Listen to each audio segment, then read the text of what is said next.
والصلاة والسلام على سيد المرسلين نبينا محمد وعلى آله وصحبه اجمعین اما بعد. محترم معزز ساتھیوں، رمضان کا مہینہ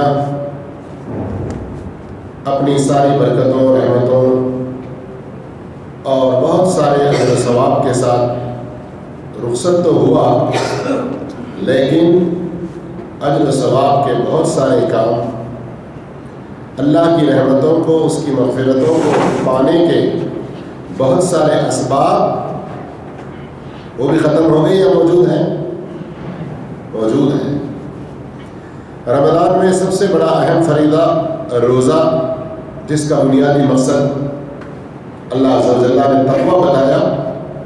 یہ تقویٰ صرف رمضان کے لیے خاص نہیں ہے، بلکہ زندگی بھر، زندگی کے ہر لمحے میں اور زندگی کے آخری سانس تک. جیسے اللہ رب العالمین نے فرمایا، یا ایھا الذین آمنوا اتقوا اللہ حق تقاتہ، اے ایمان والو اللہ سے ویسے ڈرو جیسے ڈرنے کا حق ہے.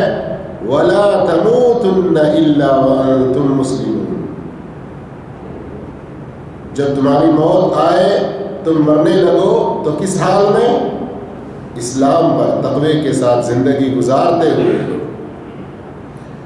میرے معزز ساتھیوں، چاہے روزہ ہو، تراویح کی نماز ہو، تلاوت قرآن ہو، ذکر و اذکار و استغفار ہو، دوسرے اور اعمال بر، نیکیوں کے کام، یہ رمضان تک محدود نہیں ہے، بلکہ اس کے بعد بھی جاری اور ساری ہے.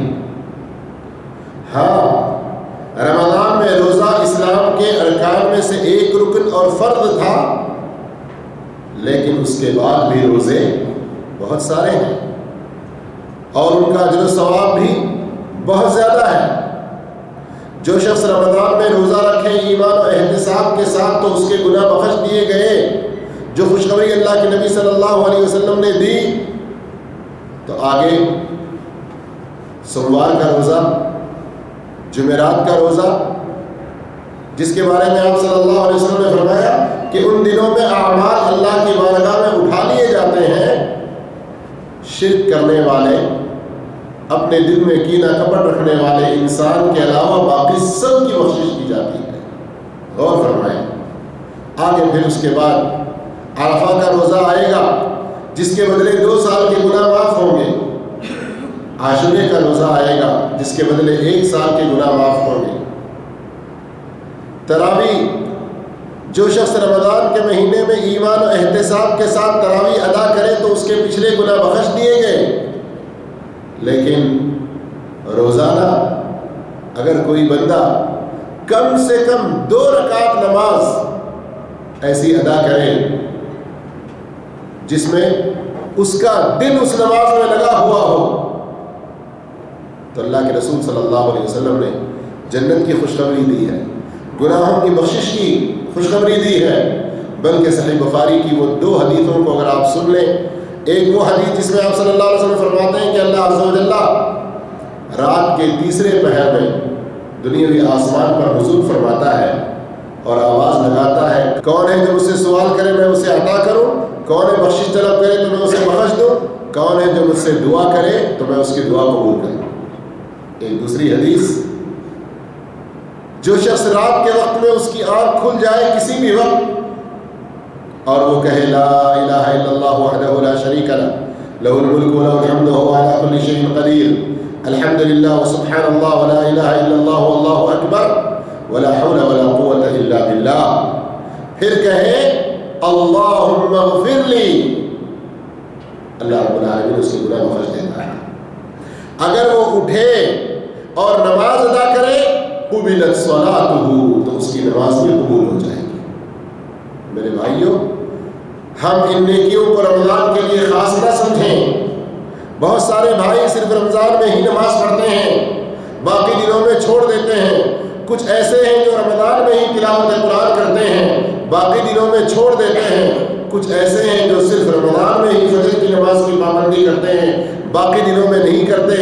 یہ اپنے لیے بہت بڑے خسارے کی بات ہے. رمضان ہمارے اندر ایک تربیت پیدا کرنے کے لیے، نیکیوں کا شوق دلانے کے لیے، آگے بھی ہم نیکیوں پر جاری و ساری رہیں، اس کا اہتمام ہمارے اندر ہمیشہ کے لیے پیدا ہو، یہ شوق پیدا کرنے کے لیے، یہ تربیت دینے کے لیے آیا ہے۔ ایک ریفریشر کورس ہے، ایک ٹریننگ کورس ہے، لیکن اس سے اگر ہم تربیت نہ پائیں، تقویٰ کی زندگی ہمارے اندر نہ آئے، تو میرے بھائیوں خطرہ اس بات کا ہے کہ رمضان کی نیکیاں بھی برباد ہو جائیں گی۔ جی ہاں، انما یتقبل اللہ من المتقین، اللہ تعالیٰ ان لوگوں کے اعمال کو قبول کرتا ہے جو تقویٰ پرہیزگاری اختیار کرتے ہیں۔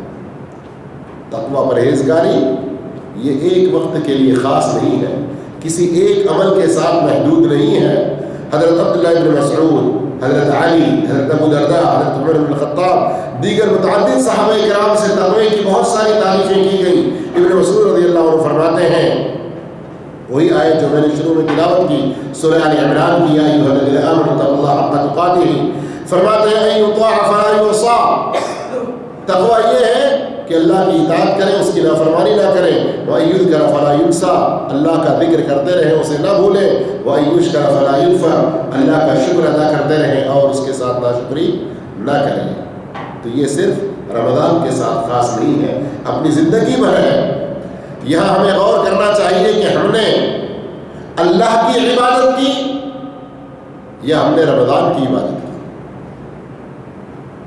اگر ہم نے واقعتاً اللہ کی عبادت کی تو وہ اللہ ہمیشہ ہے، زندہ ہے، اور اس کی عبادت ہماری اپنی موت کے آخری لمحے تک ہمیں کرنا ہے۔ وَاعْبُدْ رَبَّكَ حَتَّى يَأْتِيَكَ الْيَقِينُ، تم عبادت کرتے رہو یہاں تک کہ تمہیں موت آ جائے۔ ہماری یہ زندگی اللہ کی بندگی کے لیے وقف ہونی چاہیے۔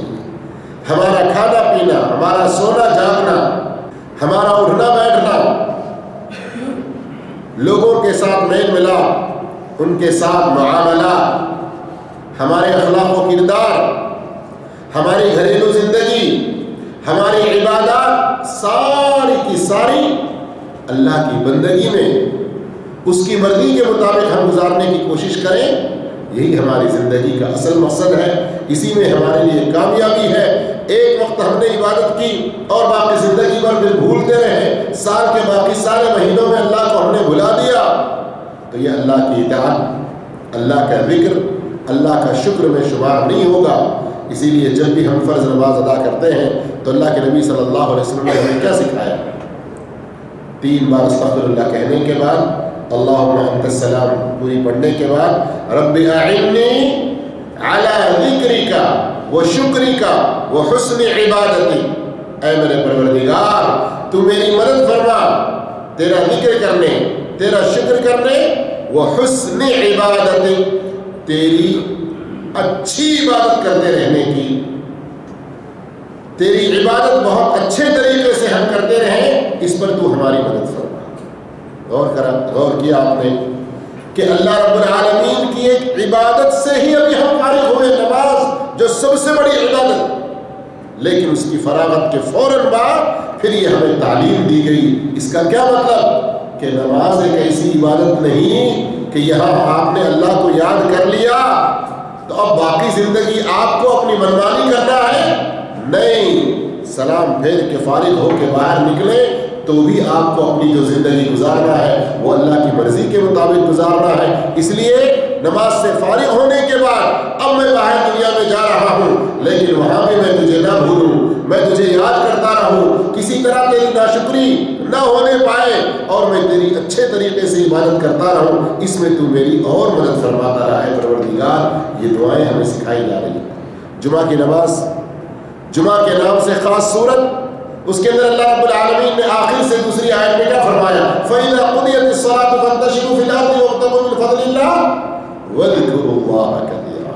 اب نماز سے فارغ ہو گئے تو یہ نہ سمجھو، جمعہ سے فارغ ہو گئے تو یہ نہ سمجھو کہ بس اب اللہ کی بندگی سے ہم چھٹکارا پا لیے ہیں، جاؤ کچھ بھی منمانی کرتے رہو۔ نہیں، جاؤ دنیا میں کماؤ، محنت مزدوری کرو، زراعت تجارت کرو، کچھ بھی نوکری کرتے رہو، لیکن اللہ کو نہ بھولو، کہاں، کس جگہ، کس حالت میں اللہ رب العالمین کو کیسے یاد کرنا ہے، اس کا کیا حکم ہے، اس کو بجا لاؤ، یہی اس کی یاد ہے۔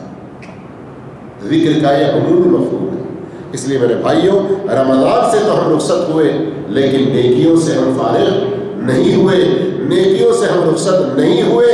اس حقیقت کو سمجھنا بھی چاہیے، اور پھر نیکیوں پر استقامت۔ اللہ کے رسول صلی اللہ علیہ وسلم فرماتے ہیں احب الاعمال الی اللہ ادومها، اللہ کو سب سے زیادہ پسندیدہ اعمال وہ ہے اگرچہ کہ وہ تھوڑے ہی ہوں، لیکن بندہ ان پر ہمیشگی اختیار کرتا جائے۔ یہاں اعمال سے مراد کون سے اعمال؟ فرائض نہیں، اس لیے کہ فرائض کو تو بغیر کوتاہی کے، بغیر کسی سستی اور غفلت کے پوری پابندی سے ادا کرنا ہے۔ یہاں نوافل، دوسرے مستحبات کی طرف ترغیب دی جا رہی ہے۔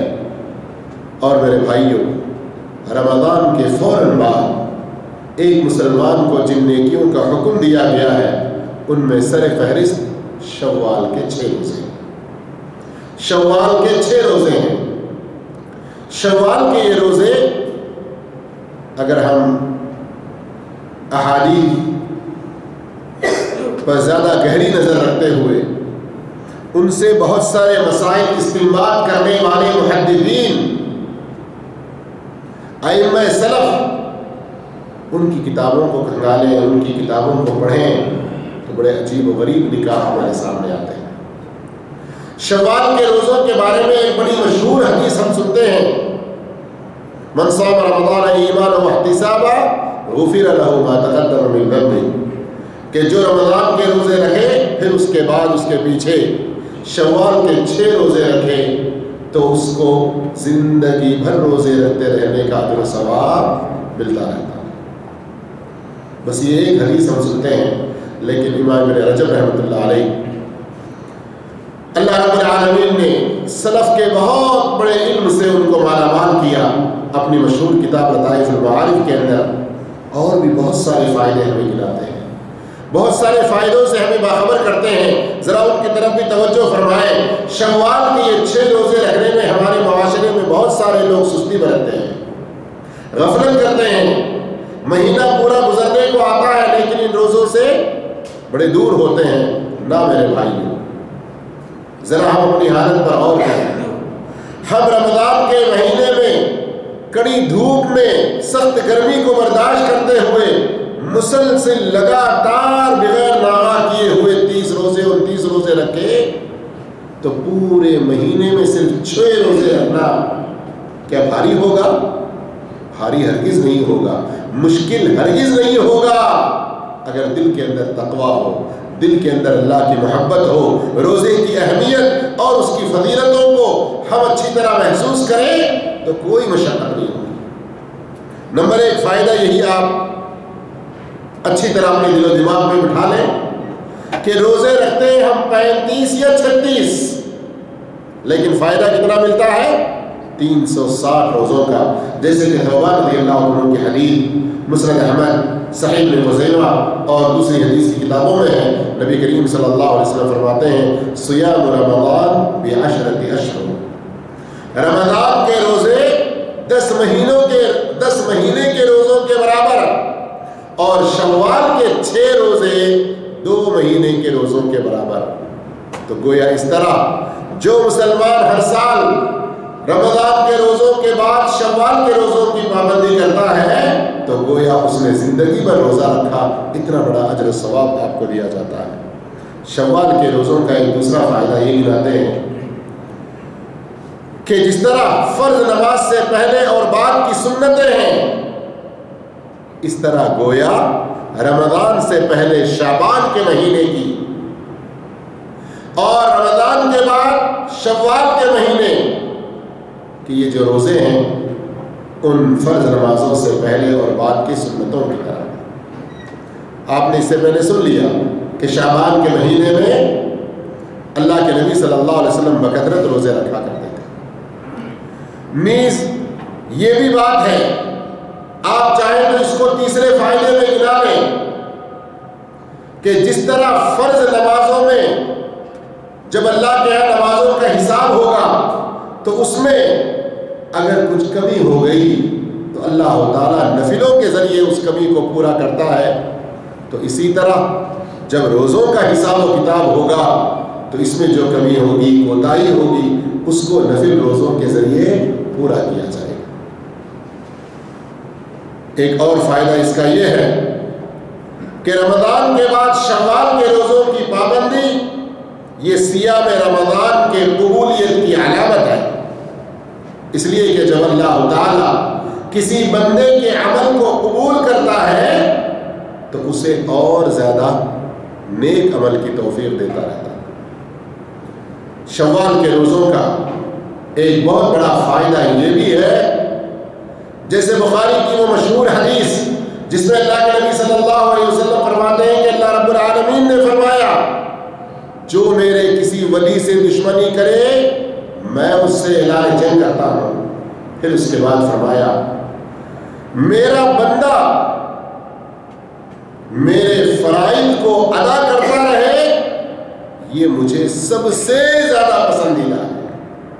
پھر اس کے بعد فرمایا وَلَا يَزَالُ عَبْدِي يَتَقَرَّبُ إِلَيَّ بِالنَّوَافِلِ حَتَّى أُحِبَّهُ.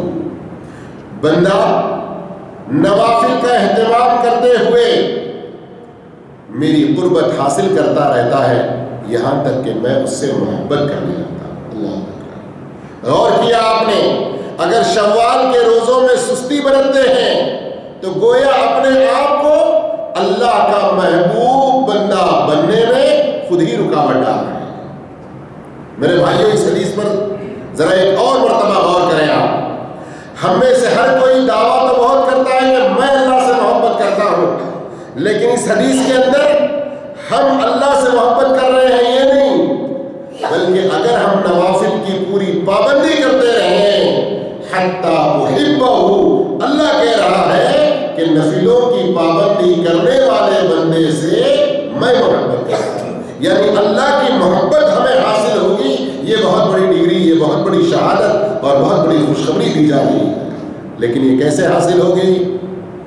ہم نفلوں کا اہتمام کرتے رہیں، فرائض کو نہ چھوڑیں اور نفلوں کا زیادہ اہتمام کرتے رہیں. شوال کے روزوں کا ایک بہت بڑا فائدہ، رمضان کے روزوں کے ذریعے ہمارے گناہ معاف ہونے کی جو خوشخبری دی گئی اور روزے داروں کو رمضان کے اختتام پر مکمل اجر و ثواب کا جو وعدہ کیا گیا، اسی لیے بہت سے آثار ایسے آتے ہیں کہ عید کے دن کو یوم الجوائز کہا جاتا ہے. یوم الجوائز، انعامات والا دن. تو اب اس رمضان کے فوراً بعد شوال کے روزے ان گناہوں کے کفارہ اور عید کے دن انعام و اکرام کے بدلے شکریہ کے طور پر ہیں. کوئی ہم شوال کے روزے رکھ کر اللہ کا شکر بجا لا رہے ہیں کہ اے اللہ رمضان کے روزوں کے ذریعے تو نے جو ہمیں خوشخبری دی گناہوں کی بخشش کی، اور عید والے دن یوم الجوائز اور اجر و ثواب سے جو ہمیں مالا مال فرمایا، اس کے شکریہ میں ہم یہ روزے رکھتے ہیں.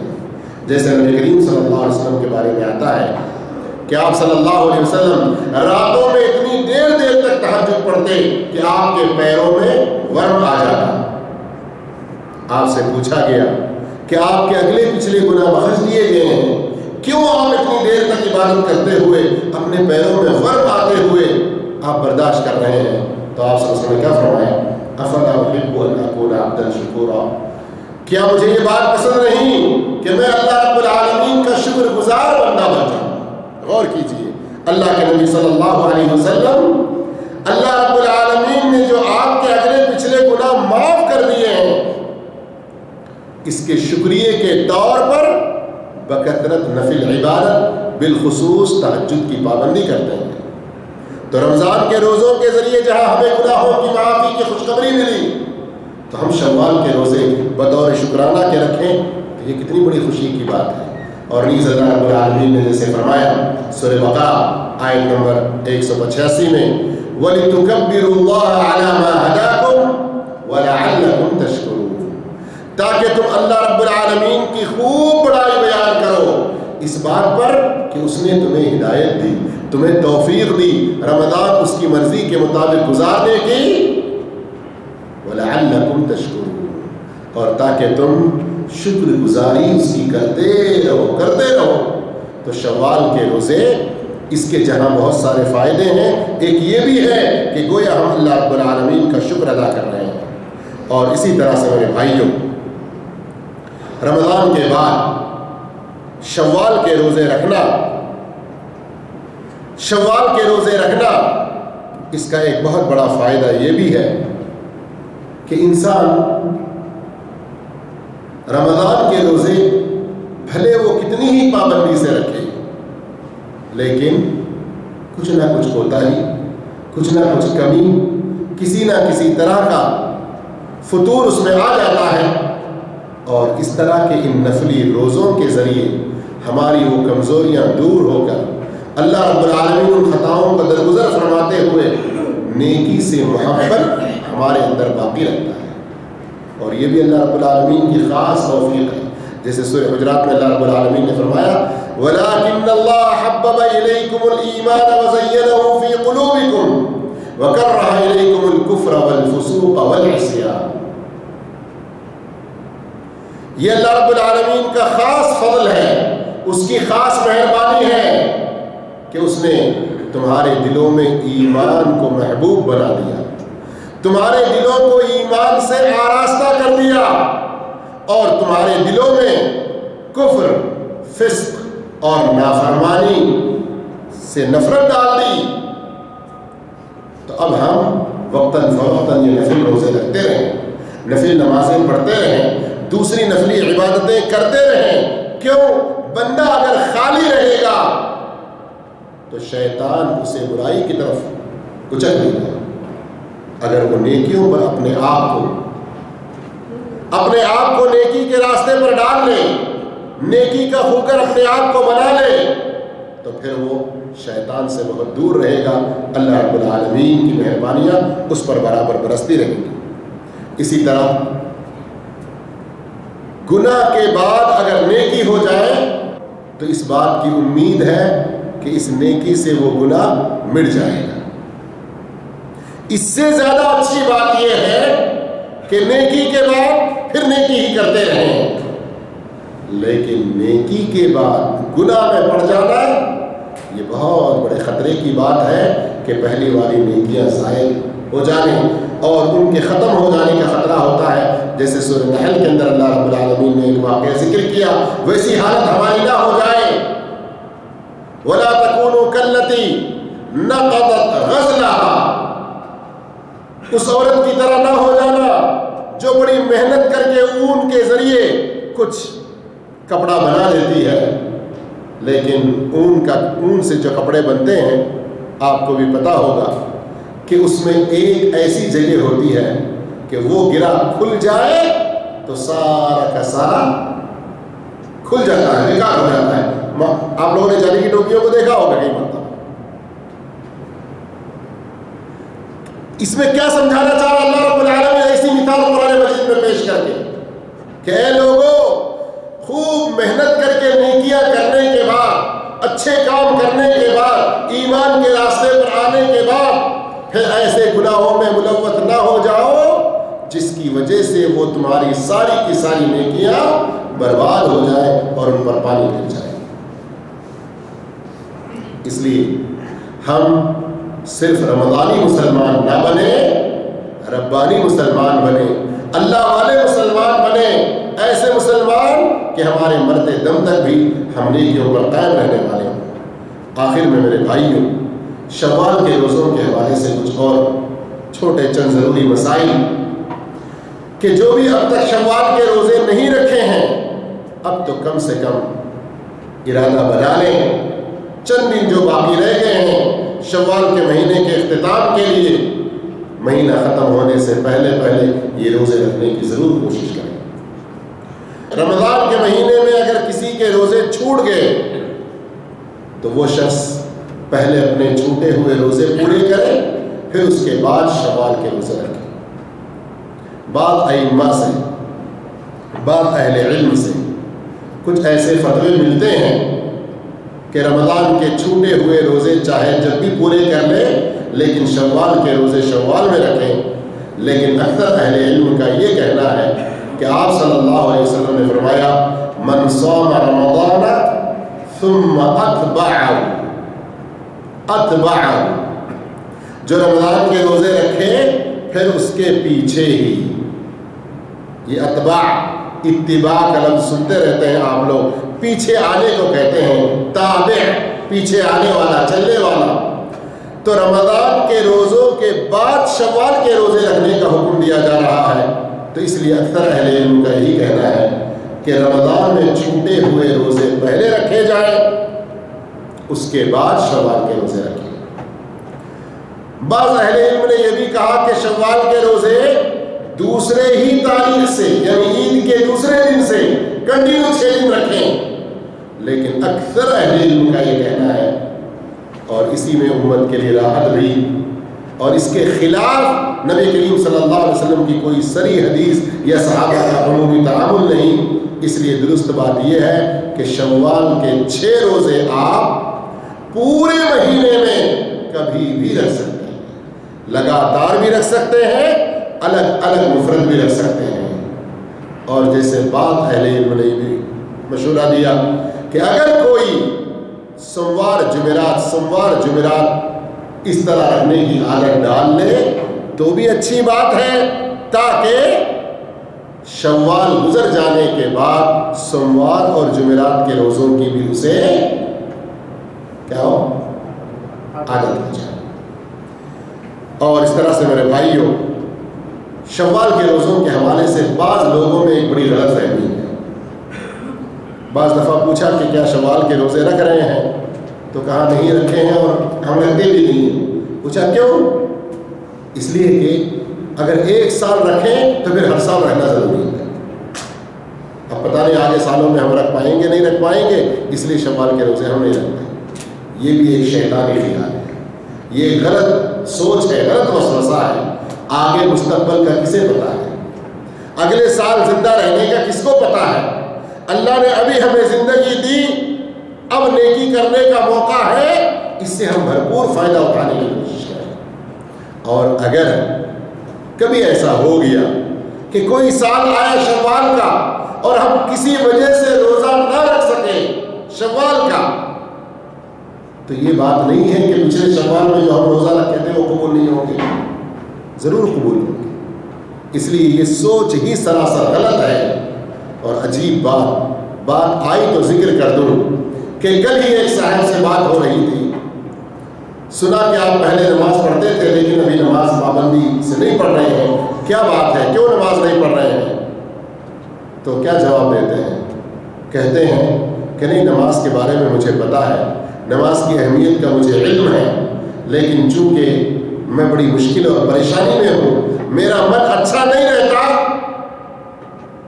اور من اچھا نہ ہو اور آپ عبادت کریں تو اللہ آپ سے خوش بھی نہیں ہوتا, اس لیے میں نہیں پڑھ رہا. یہ کہاں سے بات آ گئی؟